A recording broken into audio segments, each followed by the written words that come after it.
الناس، خدت بعضي ورحت على ابي في الكنيسه وقلت اساله على اللي بيحصل دوت، يعني يشوف لي حل. يعني ايه الاحساس الغريب اللي انا فيه دوت؟ انا مش عارفه انام. اشمعنى متخيلين لما تلاقوا حد من ديانه ثانيه غير ديانتكم محطوط في موقف افضل من اللي انتم محطوطين فيه، وانتوا في موقف صعب، وتبصوا له كده هو وتقولوا اشمعنى ده احسن مننا؟ هو ديننا فيه ايه؟ يعني مكسوفين ان احنا نظهره على الناس، ديننا فيه ايه؟ رحت كلمته وقلت له يا ابونا انا عايز اسالك في حاجه دلوقتي مهمه. انا فتحت الكتاب المقدس في الترام قدام الناس وكان نفسي اقراه، وحكيت له الموقف بالظبط اللي انا شفته، وقلت له كان نفسي اقرا الكلام دوت زي ما البنت دي بتقراه. عند حضرتك تفسير يا ابونا؟ عندك تفسير؟ قلت له بشوف شيوخ كتير جدا يعني فاتحه المصحف وبتقرا منه كده بمنتهى الشجاعه في المواصلات وبصوت عالي، والناس بتبقى معجبه بالكلام، حتى لو في حد واقف مسيحي ما بيتكلمش، بيسمع ويسكت عادي يعني، ما بتفرقش معاه يعني، حتى ما بيشمئزش من الكلام ويقول ايه الكلام اللي انا بسمعه دوت، بيسمع عادي ويسكت وخلاص.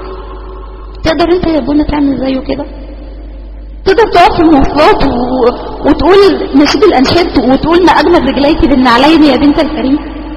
تقدر تقف في المواصلات وتقول ده واقف فخذيك مثل الحلال قدام الناس دي كلها كده؟ هو تقدر تتكلم وتقول سرتك وبطنك وبطنك صبرة حنطة مسيجة بالسوسن وسديجي خشفتي توأمين زي بتقرا؟ تعالى قال لي الكلام ده كله دي له معنى روحي وله تفسير، ما بيتاخدش كده بالمعنى الظاهري اللي انت فاكراه، وانا عايزك تهدي كده. وقلت له اهدى ازاي بس؟ يعني انا شايفه واحده من دين تاني غير ديني انا بحسدها على اللي هي فيه، انا مش قادره اقلدها. تقدر انت تقلدها؟ افهم الكلام غلط ازاي ولا الناس يفهموه غلط ازاي؟ انا عايزاك بس تفهم وجهه نظري. مش هو كلام روح يا ابونا زي ما بتقول؟ المفروض يتكلم الروح. هو كده الكلام كده مش بيتكلم الروح، الكلام كده بيتكلم الشهوات، بيتكلم الشهوات والغرائز بس، لان هو كده مش بيكلم الروح. بدل هو ما دخلش على الروح يبقى ما بيكلمش الروح. انا مش كل واحد هقف اقرا عليه نشيد الانشاد يا ابونا هقف اقول له اوعى تفهمني غلط، صديقي ليها معنى روحي وفخذيك ليها معنى روحي وبطنك ليها معنى روحي. ما ينفعش. قلت له يا ابونا الكلام دوت لو واحد سمعه، عايزين ان احنا نبشره بالمسيح وسمعه، عمره ما هيقبل الكلام ده، قلبه هيتقفل كده بالطبلة والمفتاح كده، وعمره ما هيقبل الكلام ده، وعمره ما هيقبل المسيح مهما كسرنا له. راح انت مش انت فاهمه الكلام ومؤمنه بيه؟ قلت له ايوه. قال لي خلاص ماليش دعوه بحد، ماليش دعوه بحد. قلت له ماشي متشكره جدا، خلاص ماليش دعوه بحد على رايك، انا خليني في نفسي وخلاص. روحت على البيت منهاره طبعا، مش قادره اكلم حد وعماله اقول هو في ايه، هو مفيش حد عارف يرد عليا. بقيت كذا يوم كده من غير اكل ولا شرب وعماله بعيط وبس، وعينيا كده ورمت، وكل اللي في البيت لاحظوا كلامي ولاحظوا طريقتي المتغيره ولاحظوا ان انا زعلانه وبعيط، لكن ما اقدرش اقول مالي، ما اقدرش اقول فيه ايه. صعب ان انا ازعلهم برضو، وصعب ان انا اخيب ظنهم وكده، دول اهلي انا ما اقدرش ازعلهم مهما كان. بس كتمت اللي جوايا في قلبي برضو، قلت هم عمرهم ما هيحسوا بيا برضو، مش هيحسوا باللي في قلبي. بقى كل اللي يسالني مالك في ايه اقول له واحده صاحبتي ماتت في حادثه، واحده صاحبتي ماتت في حادثه وشفت الحادثه قدامي وانا مش قادره اتعامل ولا قادره اتصرف مع حد، فمعلش استحملوني شويه. فعشت ايام صعبه جدا، مريره مريره مريره. حتى كمان قلت انا الروم بتاعتكم دي انا مش داخلها تاني، خلاص مش داخله الروم دي تاني، واسفه يعني انا فضلت اشتم عليكم كتير يعني كتير جدا، وقلت انا مش هفتح الكمبيوتر ده تاني خلاص، ومسحت البلتوك تماما خالص من على الجهاز عندي، وقلت انا مش هسمعكم تاني. شويه كده هوت ولقيت البيت فضي عليا، لقيت نفسي ماشيه كده هوت لوحدي كده هوت رايحه على الجهاز بتاعي بحمل البلتوك من جديد، ودخلته تاني وفتحت الايميل بتاعي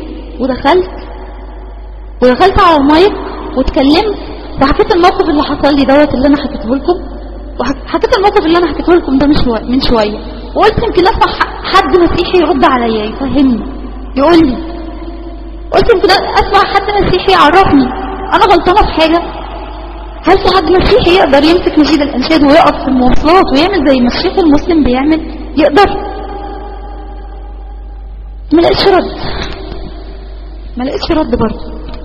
حتى قلت انا هستنى طيب 3 ايام، هستنى 3 ايام لو ما لقيتش حد رد عليا وريحني، رد يقنعني كده هوت ويقول لي على طريقه اقف اقرا بيها نشيد الانشاد دوت في وسط الناس، انا الكتاب المقدس ده انا مش هفتحه تاني. قلت كده عندكم على العين، لو حد مسجل التسجيل هيعرف. طبعا استنيت رد، ما لقيتش رد. قلت لنفسي بعدها انا ليه بلجأ للناس؟ ليه بلجأ للناس؟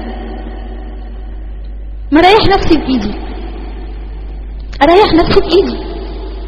مش انا حاسه ان الناس ممكن تستنكر الكلام دوت؟ طب ما اجرب واقراه عليهم، يمكن اطلع غلطانه، يمكن اطلع غلطانه واطلع بفتري مثلا ولا حاجه.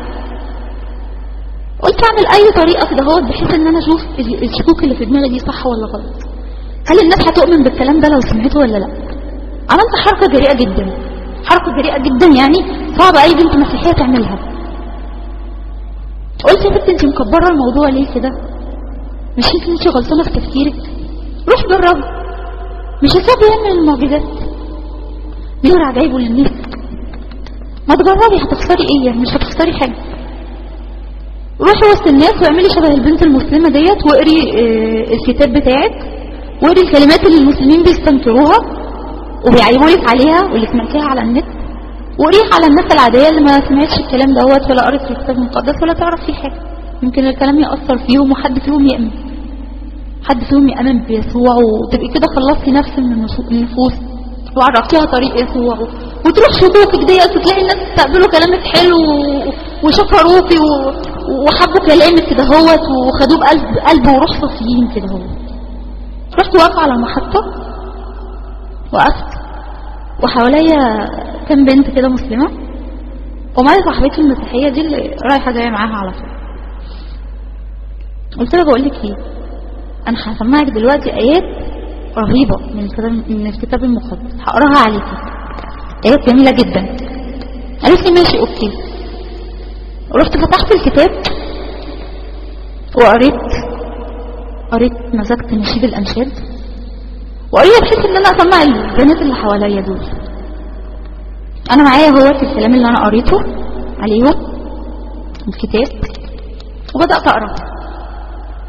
انا هسمعكم الكلام اللي انا قريته، اوكي؟ هسمعكم الكلام اللي انا قريته.